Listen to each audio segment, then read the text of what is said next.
Shalom, selamat pagi Bapak Ibu, Saudara-saudari, sahabat Rehat dimanapun berada. Jumpa lagi dalam Rehat, Renungan Harian Toraja, edisi Jumat 14 Agustus 2026. Puji dan syukur kita panjatkan ke hadapan Tuhan oleh karena berkat dan kasih karunia Tuhan yang senantiasa bersama dengan kita hingga saat ini. Sebelum kita mulai aktivitas kita pada pagi hari ini, kita akan membaca dan merenungkan firman Tuhan. Mari kita berdoa. Tuhan Allah Bapa kami dalam kerajaan sorga, pada pagi hari ini kami akan membaca dan merenungkan firman-Mu. Tuntun kami Tuhan, agar kami memahami dan mengerti isi dalam firman-Mu, terlebih kami pakai dalam kehidupan kami sehari-hari. Berfirmanlah kepada kami, karena kami telah siap sedia mendengarkan firman-Mu. Dalam anak-Mu Yesus Kristus, Tuhan dan Juru Selamat kami. Amin. Firman Tuhan yang akan kita baca pada pagi hari ini terambil dari Ibrani 10 ayat 26 sampai 31. Firman Tuhan berbunyi demikian. Sebab jika kita sengaja berbuat dosa sesudah memperoleh pengetahuan tentang kebenaran, maka tidak ada lagi kurban untuk menghapuskan dosa itu.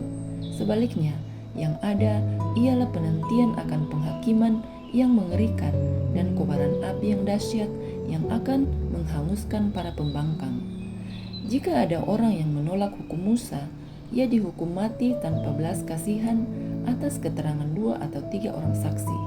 Bayangkan betapa lebih beratnya hukuman yang harus dijatuhkan atas orang yang menginjak-injak anak Allah dan menganggap najis darah perjanjian yang menguduskannya dan menghina roh anugerah.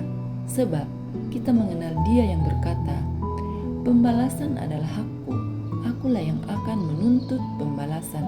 Dan lagi, Tuhan akan menghakimi umatnya. Ngeri benar kalau jatuh ke dalam tangan Allah yang hidup. Amin. Tema renungan kita pada pagi hari ini yaitu ngeri benar atau metakurantongan. Sahabat-sahabat Rehat yang sama berbahagia di dalam Yesus Kristus, ada bagian Alkitab yang membuat kita terdiam ketika membaca atau mendengarnya. Bukan karena sulit dipahami, tetapi karena begitu tegas, bahkan keras. Ibrani 10 ayat 26 sampai 29 adalah salah satunya. Teks ini tidak sedang berbicara tentang orang yang jatuh dalam kelemahan lalu menyesal. Bukan juga tentang pergumulan orang berdosa yang ingin bertobat. Yang dimaksud adalah mereka yang dengan sadar dan terus-menerus menolak Kristus setelah mengenal kebenaran. Ini bukan soal terpleset, melainkan sikap hati yang mengeras dan memilih menjauh dari anugerah. Pada ayat 27 menyebutkan, penghakiman yang mengerikan dan kobaran api yang dahsyat yang akan menghanguskan para pembangkang. Ini bukan permainan emosi untuk menakut-nakuti. Pesannya jelas dan ingin membuka kesadaran. Jangan meremehkan pengorbanan Kristus. Jika dalam perjanjian lama, pelanggaran terhadap hukum Musa mendapat hukuman berat pada ayat 28. Apalagi jika seseorang menghina anak Allah dan menganggap darah perjanjian sebagai sesuatu yang biasa. Dapat kita lihat pada ayat 29. Bukankah anugerah adalah pemberian Allah yang mahal dan telah dibayar lunas oleh Kristus? Ngeri benar, karena Allah itu hidup dan aktif. Pada ayat 31, Ia Maha Kasih, tetapi juga Maha Adil. Semakin besar terang anugerah yang kita terima, semakin besar tanggung jawab kita meresponnya dengan iman dan ketaatan.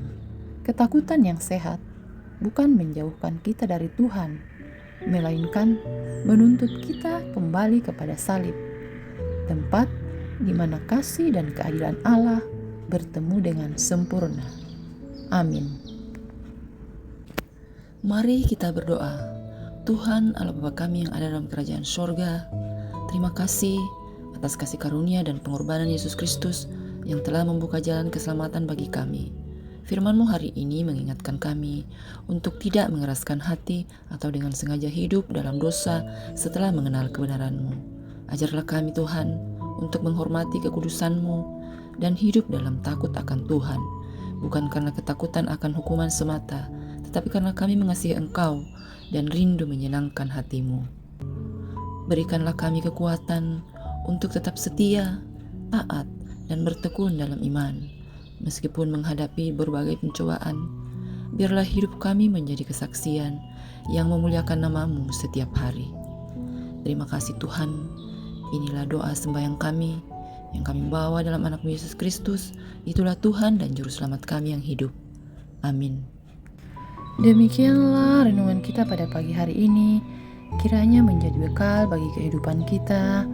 Untuk itu, mari kita melanjutkan aktivitas dengan penuh rasa syukur dan tetap semangat dalam menjalani kehidupan sehari-hari. Tuhan memberkati.